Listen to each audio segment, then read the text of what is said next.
ஆதியாகமம் 47 அதிகாரம். யோசேப்பு பார்வோனிடத்தில் போய், என் தகப்பனும் என் சகோதரரும் தங்கள் ஆடு மாடுகளோடும் தங்களுக்கு உண்டான எல்லாவற்றோடும் கூட கானான் தேசத்திலிருந்து வந்தார்கள். இப்பொழுது கோசேன் நாட்டில் இருக்கிறார்கள் என்று சொல்லி தன் சகோதரரில் 5 பேரை பார்வோனுக்கு முன்பாக கொண்டு போய் நிறுத்தினான். பார்வோன் அவனுடைய சகோதரரை நோக்கி, உங்கள் தொழில் என்ன என்று கேட்டான். அதற்கு அவர்கள், உமது அடியாராகிய நாங்களும் எங்கள் பிதாக்களும் மந்தை மேய்க்கிறவர்கள் என்று பார்வோனிடத்தில் சொன்னதுமன்றி, கானான் தேசத்திலே பஞ்சம் கொடிதாயிருக்கிறது. உமது அடியாரின் மந்தைகளுக்கு மேய்ச்சல் இல்லாமையால் இத்தேசத்திலே தங்க வந்தோம். உமது அடியாராகிய நாங்கள் கோசேன் நாட்டிலே குடியிருக்கும்படி தயவு செய்ய வேண்டும் என்று வேண்டிக் கொண்டார்கள். அப்பொழுது பார்வோன் யோசேப்பை நோக்கி, உன் தகப்பனும் உன் சகோதரரும் உன்னிடத்தில் வந்திருக்கிறார்களே. எகிப்து தேசம் உனக்கு முன்பாக இருக்கிறது. தேசத்திலுள்ள நல்ல இடத்திலே உன் தகப்பனையும் உன் சகோதரரையும் குடியேறும்படி செய். அவர்கள் கோசேன் நாட்டிலே குடியிருக்கலாம். அவர்களுக்குள்ளே திறமை உள்ளவர்கள் உண்டென்று உனக்கு தெரிந்திருந்தால் அவர்களை என் ஆடு மாடுகளை விசாரிக்கிறதற்கு தலைவராக வைக்கலாம் என்றான். பின்பு யோசேப்பு தன் தகப்பனாகி யாக்கோபை அழைத்து கொண்டு வந்து அவனை பார்வோனுக்கு முன்பாக நிறுத்தினான். யாக்கோபு பார்வோனை ஆசீர்வதித்தான். பார்வோன் யாக்கோபை நோக்கி, உமக்கு வயது என்ன என்று கேட்டான். அதற்கு யாக்கோபு, நான் பரதேசியாய் சஞ்சரித்த நாட்கள் 130 வருஷம். என் ஆயுசு நாட்கள் கொஞ்சமும் சஞ்சலம் உள்ளதுமாயிருக்கிறது. அவைகள் பரதேசிகளாய் சஞ்சரித்த என் பிதாக்களுடைய ஆயுசு நாட்களுக்கு வந்து எட்டவில்லை என்று பார்வோனுடனே சொன்னான். பின்னும் யாக்கோபு பார்வோனை ஆசீர்வதித்து அவன் சமூகத்தில் நின்று புறப்பட்டு போனான்.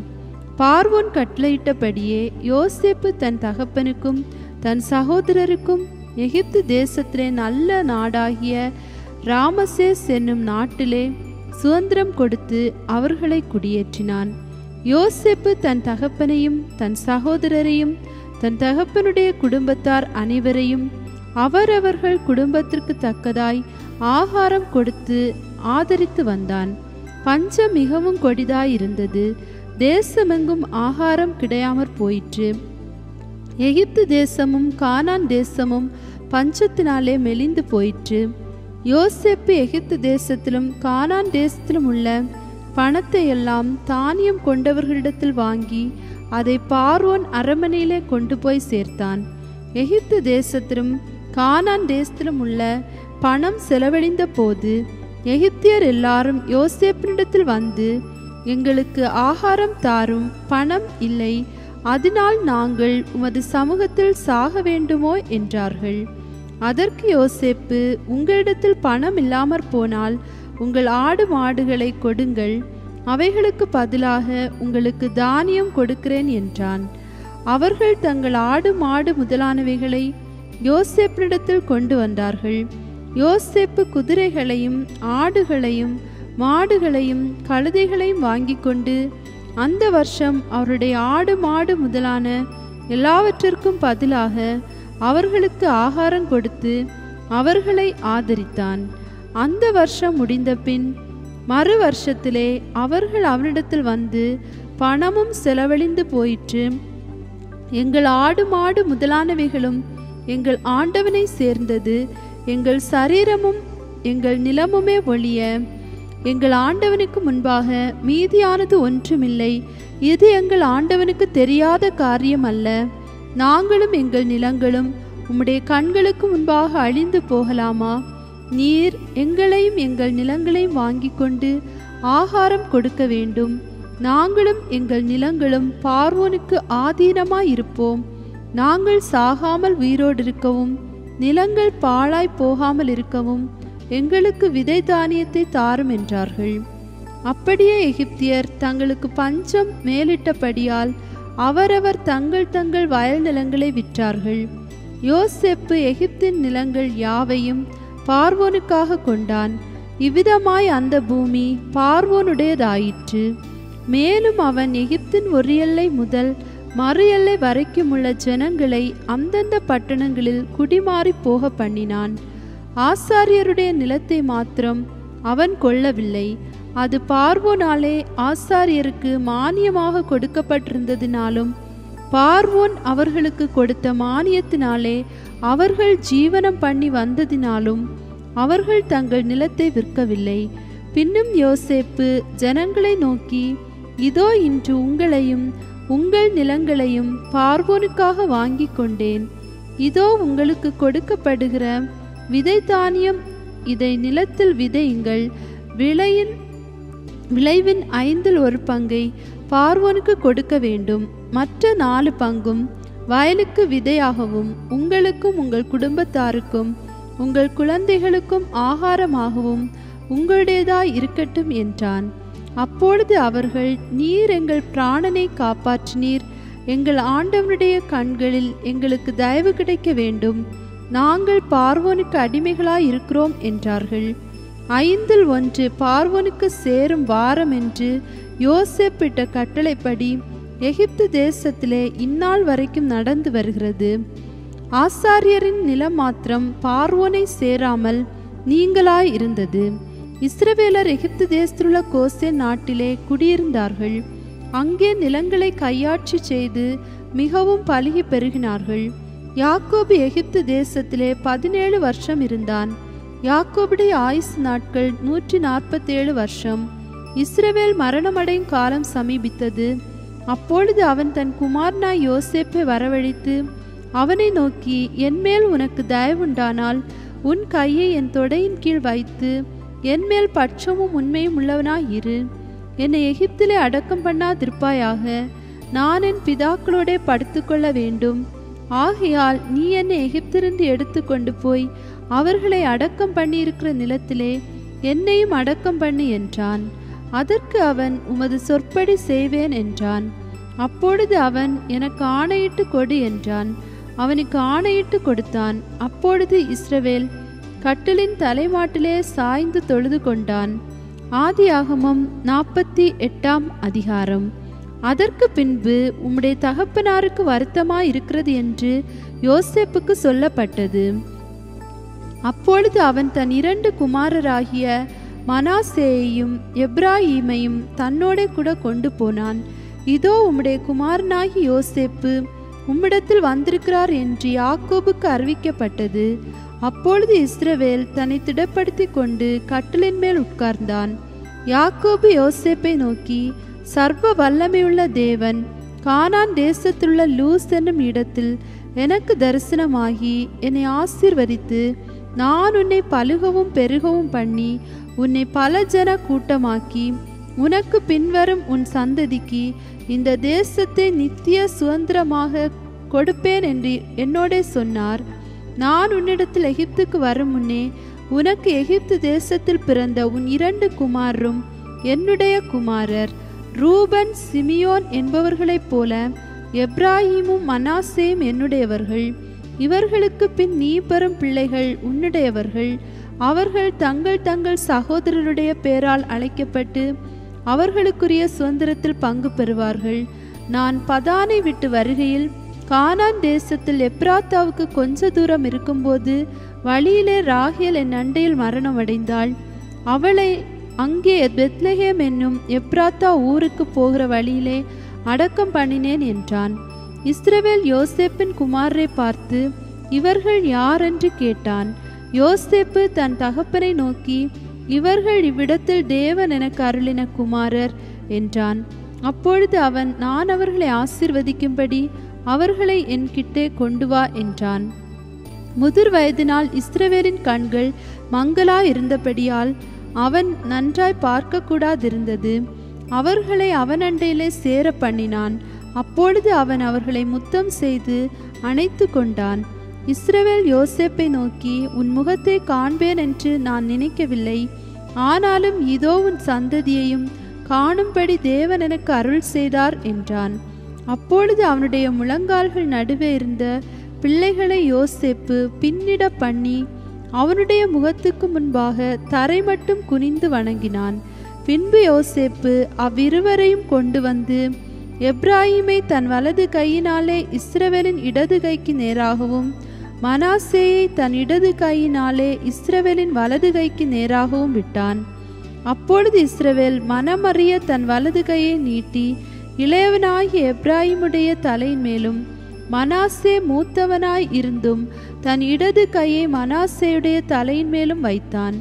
அவன் யோசேப்பை ஆசீர்வதித்து, என் பிதாக்களாகிய ஆபிரகாமும் ஈசாக்கும் வழிபட்டு வணங்கிய தேவனும் நான் பிறந்த நாள் முதல் இந்நாள் வரைக்கும் என்னை ஆதரித்து வந்த தேவனும் எல்லா தீமைக்கும் நீங்களாக்கி என்னை மீட்ட தூதனுமானவர் இந்த பிள்ளைகளை ஆசீர்வதிப்பாராக. என் பேரும் என் பிதாக்களாகிய ஆபிரகாம் ஈசாக்கு என்பவர்களின் பேரும் இவர்களுக்கு இடப்பட கடவது. பூமியில் இவர்கள் மிகுதியாய் பெருக கடவர்கள் என்றான். தகப்பன் தன் வலது கையை எப்ராயிமுடைய தலையின் மேல் வைத்ததை யோசேப்பு கண்டு அது தனக்கு பிரியமில்லாதபடியால் எப்ராயிமுடைய தலையின் மேல் இருந்த தன் தகப்பனுடைய கையை மனாசேனுடைய தலையின் மேல் வைக்கும்படிக்கு எடுத்து, என் தகப்பனே, அப்படியல்ல, இவன் மூத்தவன், இவனுடைய தலையின் மேல் உம்முடைய வலது கையை வைக்க வேண்டும் என்றான். அவன் தகப்பனோ தடுத்து, அது எனக்கு தெரியும், என் மகனே, எனக்கு தெரியும், இவனும் ஒரு ஜனக்கூட்டமாவான், இவனும் பெருகுவான், இவனுடைய தம்பியோ இவனிலும் அதிகமாய் பெருகுவான், அவனுடைய சந்ததியார் திரளான ஜனங்களாவார்கள் என்றான்.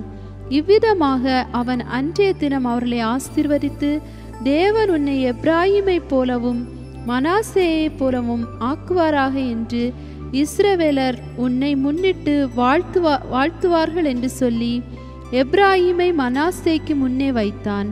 பின்பு இஸ்ரவேல் யோசேப்பை நோக்கி, இதோ நான் மரணமடைய போகிறேன், தேவன் உங்களோட இருப்பார், அவர் உங்கள் பிதாக்களின் தேசத்துக்கு உங்களை திரும்பவும் போக பண்ணுவார் என்றும் உன் சகோதரருக்கு கொடுத்ததை பார்க்கலும் நான் என் பட்டயத்தையாகலும் என் வில்லினாலும் எமோரியர் கையிலிருந்து சம்பாதித்த ஒரு நிலத்தை உனக்கு அதிகமான பங்காக கொடுத்தேன் என்றும் சொன்னான்.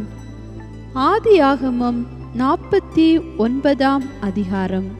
யாக்கோபு தன் குமாரரை அழைத்து, நீங்கள் கூடி வாருங்கள், கடைசி நாட்களில் உங்களுக்கு நேரிடும் காரியங்களை அறிவிப்பேன். யாக்கோபின் குமாரரே, கூடி வந்து கேளுங்கள், உங்கள் தகப்பனாகி இஸ்ரவேலுக்கு செவி கொடுங்கள். ரூபனே, நீ என் சேஷ்டபுத்திரன், நீ என் சத்துவமும் என் முதற்பலனுமானவன், நீ மேன்மையில் பிரதானமும் வல்லமையில் விசேஷமும் ஆனவன். தண்ணீரை போல தழம்பினவனே, நீ மேன்மை அடைய மாட்டாய். உன் தகப்பனுடைய மஞ்சத்தின் மேல் ஏறினாய், நீ அதை தீட்டுப்படுத்தினாய், என் படுக்கையின் மேல் ஏறினானே. சிமியோனும் லேவியும் ஏக சகோதரர், அவர்களுடைய பட்டயங்கள் கொடுமையின் கருவிகள். என் ஆத்துமாவே, அவர்களுடைய இரகசிய ஆலோசனைக்கு உடன்படாதே, என் மேன்மையே, அவர்கள் கூட்டத்தில் நீ சேராதே. அவர்கள் தங்கள் கோபத்தினாலே ஒரு புருஷனை கொன்று தங்கள் அகங்காரத்தினாலே அரண்களை நிர்மூலமாக்கினார்களே. உக்கிரமான அவர்கள் கோபமும் கொடுமையான அவர்கள் மூர்க்கமும் சபிக்கப்பட கடவது. யாக்கோபிலே அவர்களை பிரியவும் இஸ்ரவேலிலே அவர்களை சிதறவும் பண்ணுவேன். யூதாவே, சகோதரரால் புகழப்படுபவன் நீயே. உன் கரம் உன் சத்துருக்களுடைய பிடரியின் மேல் இருக்கும். உன் தகப்பனுடைய புத்திரர் உன்முன் பணிவார்கள். யூதா பாலசிங்கம், நீ இறை கவர்ந்து கொண்டு ஏறிப்போவாய். என் மகனே, சிங்கம் போலும் கிளசிங்கம் போலும் மடங்கி படுத்தான். அவனை எழுப்புகிறவன் யார்? சமாதான கர்த்தர் வருமளவும் செங்கோல் யூதாவை விட்டு நீங்குவதும் இல்லை. நியாயப்பிரமாணிகன் அவன் பாதங்களை விட்டு ஒழிவதும் இல்லை. ஜனங்கள் அவரிடத்தில் சேருவார்கள். அவன் தன் கழுதை குட்டியை திராட்சை செடியிலும் தன் கோழிகை கழுதையின் குட்டியை நற்குல திராட்சை செடியிலும் கட்டுவான். திராட்சை ரசத்திலே தன் வஸ்திரத்தையும் திராட்சை பழங்களின் இரத்தத்திலே தன் அங்கியையும் தோய்ப்பான். அவன் கண்கள் திராட்சை ரசத்தினால் சிவப்பாயும் அவன் பற்கள் பாலினால் வெண்மையாயும் இருக்கும். செபுலோன் கடல் துறை அருகே குடியிருப்பான். அவன் கப்பல் துறைமுகமாயிருப்பான். அவன் எல்லை சீதோன் வரைக்கும் இருக்கும். இசகார் 2 பொதியின் நடுவே படுத்து கொண்டிருக்கிற பலத்த கழுதை. அவன் இளைப்பாறுதல் நல்லதென்றும் நாடு வசதியானதென்றும் கண்டு சுமக்கிறதற்கு தன் தோளை சாய்த்து பகுதி கட்டுகிறவனானான். தான் இஸ்ரவேல் கோத்திரங்களில் ஒரு கோத்திரமாகி தன் ஜனத்தை நியாயம் விசாரிப்பான். தான் குதிரையின் மேல் ஏறி இருக்கிறவன் மல்லாந்து விழும்படியாய் அதன் குதிகாலை கடிக்கிறதற்கு வழியில் கிடக்கிற சர்ப்பத்தை போலவும் பாதையில் இருக்கிற விரியனை போலவும் இருப்பான். கர்த்தாவே, உம்முடைய இரட்சிப்புக்கு காத்திருக்கிறேன். காத்தென்பவன் மேல் இராணுவ கூட்டம் பாய்ந்து விழும், அவனோ முடிவிலே அதன் மேல் பாய்ந்து விழுவான். ஆசேருடைய ஆகாரம் கொழுமையாயிருக்கும், ராஜாக்களுக்கு வேண்டிய ருசி வர்க்கங்களை அவன் தருவான். நப்தலி விடுதலை பெற்ற பெண்மான், இன்பமான வசனங்களை வசனிப்பான்.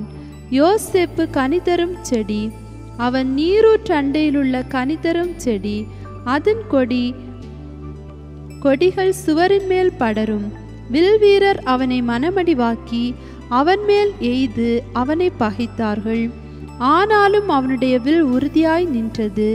அவன் புயங்கள் யாக்கோபுடைய வல்லவரின் கரங்களால் பலத்தன. இதனால் அவன் மேய்ப்பனும் இஸ்ரவேலின் கன்மலையுமானான். உன் தகப்பனுடைய தேவனாலே அப்படியாயிற்று. அவர் உனக்கு துணையாயிருப்பார். சர்வ வல்லவராலே அப்படியாயிற்று.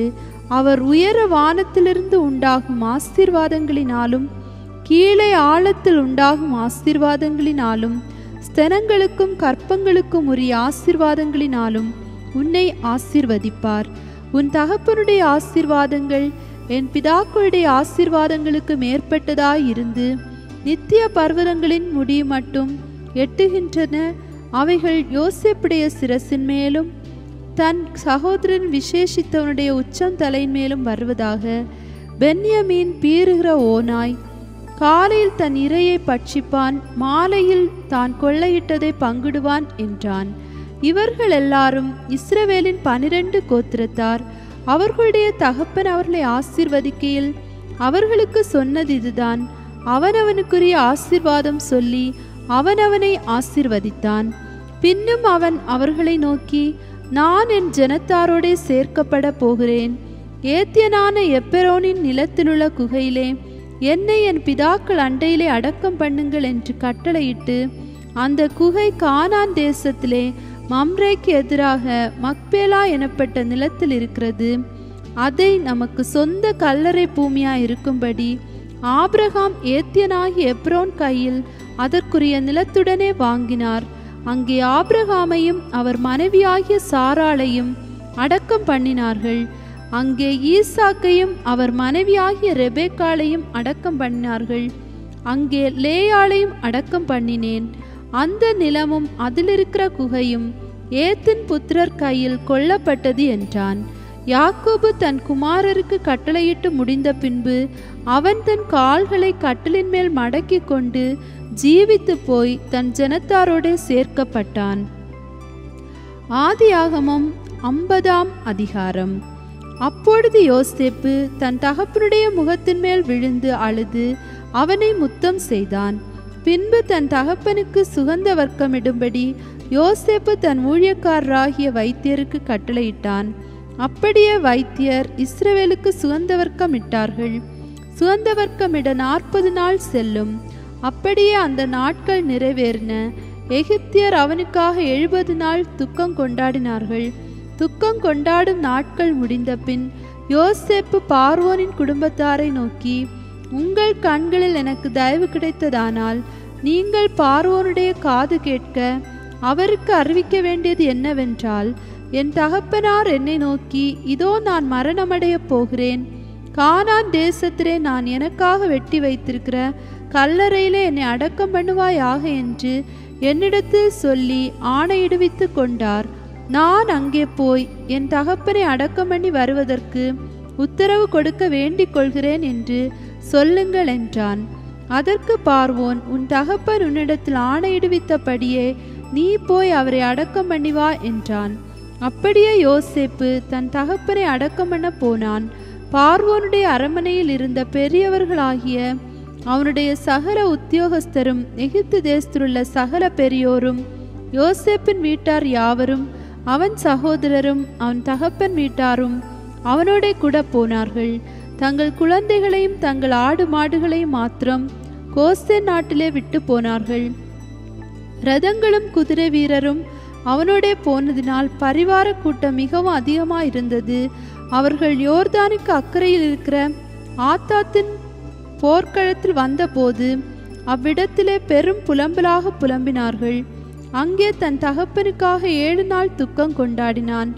ஆத்தாத்தின் களத்திலே துக்கம் கொண்டாடுகிறதை அத்தேசத்தின் குடிகளாகிய கானானியர் கண்டு, இது எகிப்தியருக்கு பெரிய துக்கம் கொண்டாடல் என்றார்கள். அதனால் யோர்தானுக்கு அப்பால் இருக்கிற அந்த ஸ்தலத்திற்கு ஆபேல் மிஸ்ராயிம் என்னும் பேர் உண்டாயிற்று.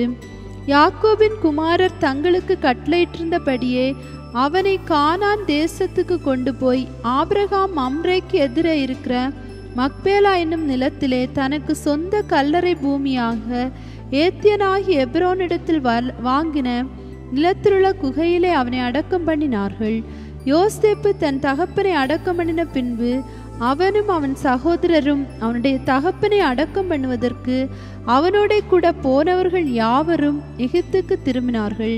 தங்கள் தகப்பன் மரணமடைந்ததை யோசேப்பின் சகோதரர் கண்டு, ஒருவேளை யோசேப்பு நம்மை பகைத்து நாம் அவனுக்கு செய்த எல்லா பொல்லாங்குக்காகவும் நமக்கு சரிக்கு சரி கட்டுவான் என்று சொல்லி யோசேப்பினிடத்தில் ஆள் அனுப்பி, உம்முடைய சகோதரர் உமக்கு பொல்லாங்கு செய்திருந்தாலும் அவர்கள் செய்த துரோகத்தையும் பாதகத்தையும் நீர் தயவு செய்து மன்னிக்க வேண்டும் என்று உம்முடைய தகப்பனார் மரணம் அடையும் முன்னே உமக்கு சொல்லும்படி கட்டளையிட்டார்.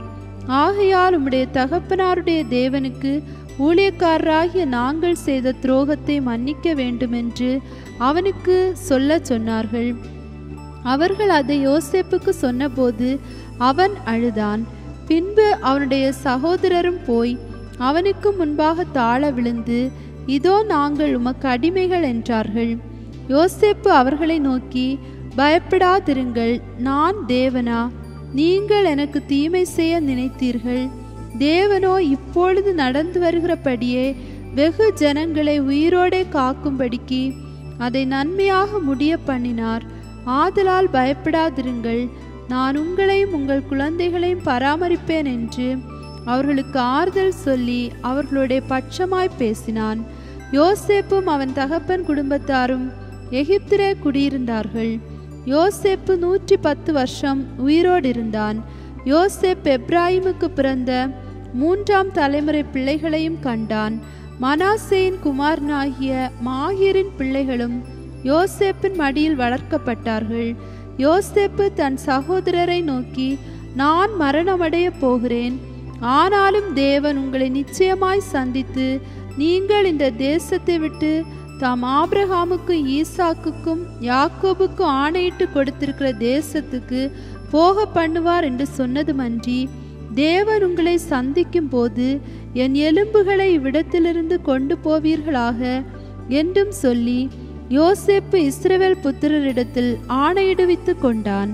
யோசேப்பு 110 வயதுள்ளவனாய் மரித்தான். அவனுக்கு சுகந்த வர்க்கமிட்டு எகிப்து தேசத்தில் அவனை ஒரு பெட்டியிலே வைத்தார்கள்.